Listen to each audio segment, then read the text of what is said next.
Bismillahirrahmanirrahim. Assalamualaikum warahmatullahi wabarakatuh. Alhamdulillah, wassalatu wassalamu ala rasulillah wa ala alihi wa sahbihi wa mawalah. Asyhadu an la ilaha illallah wahdahu la syarika lah, wa asyhadu anna muhammadan abduhu wa rasuluhu la nabiyya ba'dah. Ikhwani wa akhwati, azzani Allah wa iyyakum. Alhamdulillah, pada kajian sebelumnya kita telah membahas tentang hubungan antara takdir dengan doa.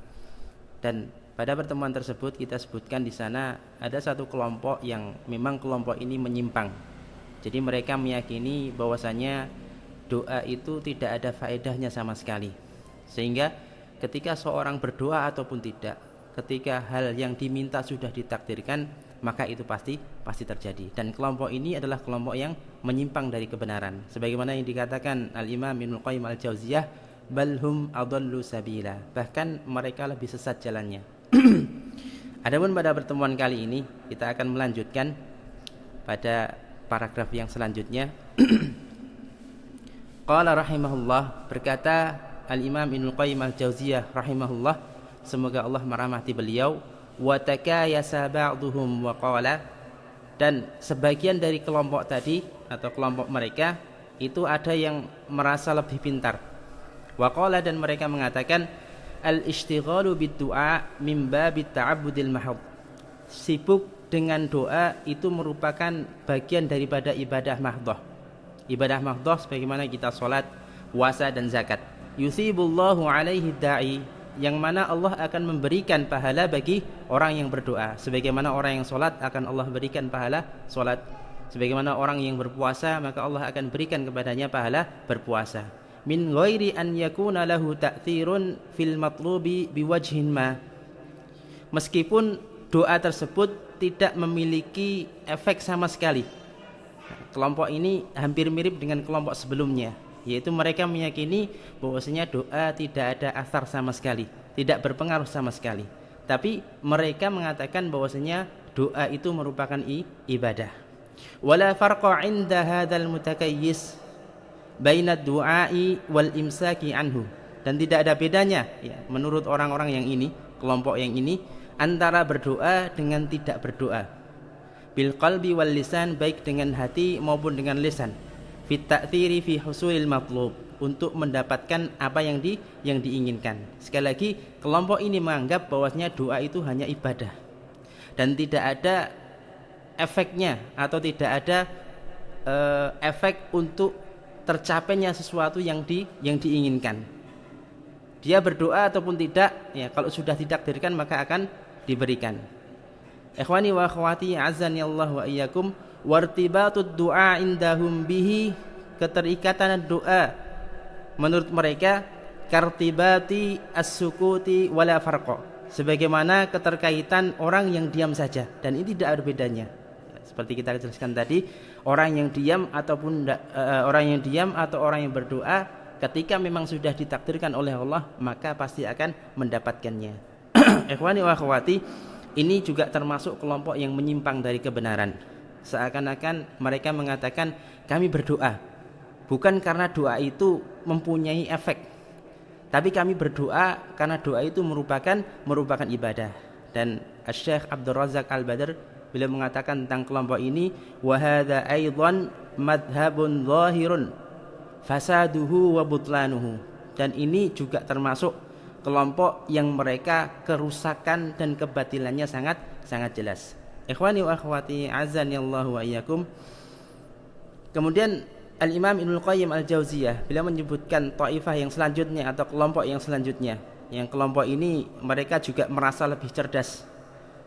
Qalat ta'ifatun ukhra aqyasu min haula'i, berkata kelompok yang lain yang mereka merasa lebih cerdas atau merasa mereka lebih tahu min haula'i, dari kelompok-kelompok sebelumnya. Balid du'a'u alamatun mujarradatun, bahkan doa itu cuman sekedar tanda saja. Nasabahallahu subhanahu amaratan ala qada'il hajah, yang Allah berikan sebagai isyarat atas terwujudnya, atas terkabulnya keinginan. Famata wuffiqal abdu lid-du'ai, maka tatkala seorang hamba diberi taufik untuk berdoa, kana dzalika alamatan lahu wa amaratan ala anna hajatahu qad inqadat. Itu merupakan tanda dan isyarat bahwasanya hajatnya telah terpenuhi. Jadi menurut kelompok ini, doa itu cuma sekedar tanda. Kalau ada orang yang mau dikabulkan doanya oleh Allah, kalau ada orang yang mau dikehendaki kebaikan oleh Allah, maka sebaik tandanya Allah mengilhamkan dia untuk berdoa. Kelompok ini hampir sama dengan kelompok yang sebelumnya, yaitu dia meyakini bahwasanya doa tidak ada efeknya sama sekali. Mereka mengibaratkan wahada kama idza ra'aita ghaiman aswada baridan fi zaman syita. Hal ini sebagaimana kalian melihat awan hitam pada musim penghujan. Fa inna dzalika dalilun wa alamatun ala annahu yumtir. Maka sesungguhnya yang demikian itu merupakan pertanda dan isyarat akan turunnya hujan. Ikhwani wa akhwati azani Allah wa iyyakum, lebih jauh mereka mengatakan wa hakadha hukmut ta'ati ma'ats tsawab. Hal ini berlaku juga menurut mereka tentang hukum ketaatan bersama pahala. Maksudnya seseorang yang ingin diberi pahala oleh Allah, seseorang yang akan diberi pahala oleh Allah, maka Allah mengilhamkan kepada mereka untuk melakukan ketaatan. Wal kufru wal ma'asi ma'al iqab. Kekufuran dan kemaksiatan bersama iqab atau siksa. Maka seorang ketika akan mendapatkan siksa, maka dia sebagai tandanya akan melakukan perbuatan kemaksiatan. Hiya amaratun mahdhatun. Ia merupakan, yaitu yang demikian tadi, merupakan tanda-tanda semata liwuqu'is tsawabi wal iqabi la annaha asbabun lah. Sebagai tanda semata akan turunnya pahala atau akan turunnya siksa. Jadi ketika seorang melakukan ketaatan, berarti itu tanda dia akan mendapatkan pahala.